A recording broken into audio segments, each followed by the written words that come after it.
This whole course of best practices of maintenance and reliability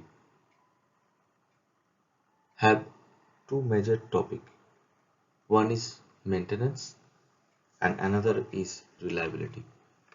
So before going into the details of the maintenance, we should know or rather understand what is maintenance, what is the definition of maintenance and how it is carried out. In this section, we will discuss definition of maintenance, benefits of maintenance, different maintenance philosophy, and preventive maintenance, condition-based maintenance, corrective maintenance, preventive maintenance, and after all this, we'll do a comparative study between these different maintenance philosophies to further clear our concept. So before all this, we should first know what is maintenance. Maintenance is concerned with keeping an asset in good condition so that the asset may be used to its full productive capacity. The maintenance function includes both upkeep and repairs. In broader aspect, maintenance definition can be given as keeping an asset in designed or acceptable operable condition.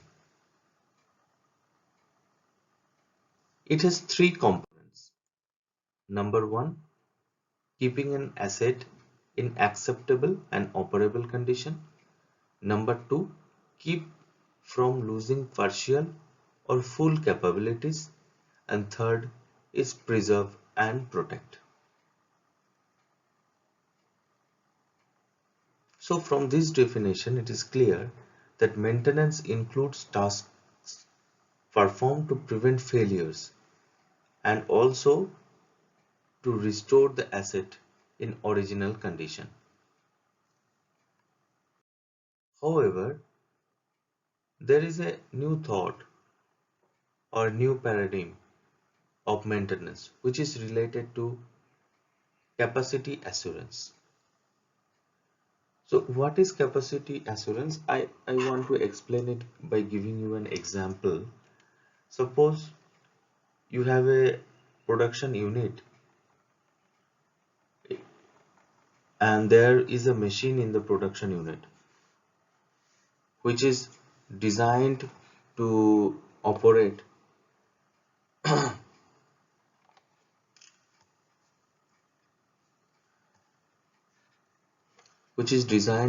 as a 500 unit per hour. This is its design. So in any case, your capacity assurance program should not consider to produce more item than it designed item or design rate of production. So as we get that and the so we have 500 units and this is at a cost of $150. Okay, so we should always aim throughout the different maintenance approaches to get this 500 unit and at a cost of $150. But what happens in reality, the machine may be down at 10% of time, so which will reduce its capacity by 50 unit. So now its production rate becomes 450 unit per hour. So this is a reduction. This is a reduction from its uh, original capacity. Now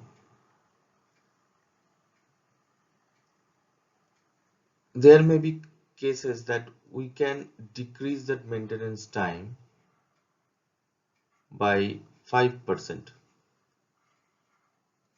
So there will be increase in 25 units of production per hour, but this 5% decrease in maintenance may come with some costs. The cost may be around say $10. Maybe it is $10. So it is around $10. So now you have a capacity of 475 unit and cost of that is around $160.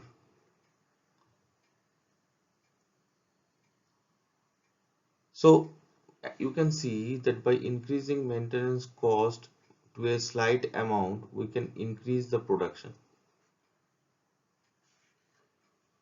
But truth is that most of the cases or most of the companies, the maintenance is considered as a necessary evil, and nobody want to spend extra on the maintenance budget. Rather, maintenance budget is cut year after year, year after year. The companies will rather spend millions of dollars when a particular asset fails, but they will not spend money on maintenance.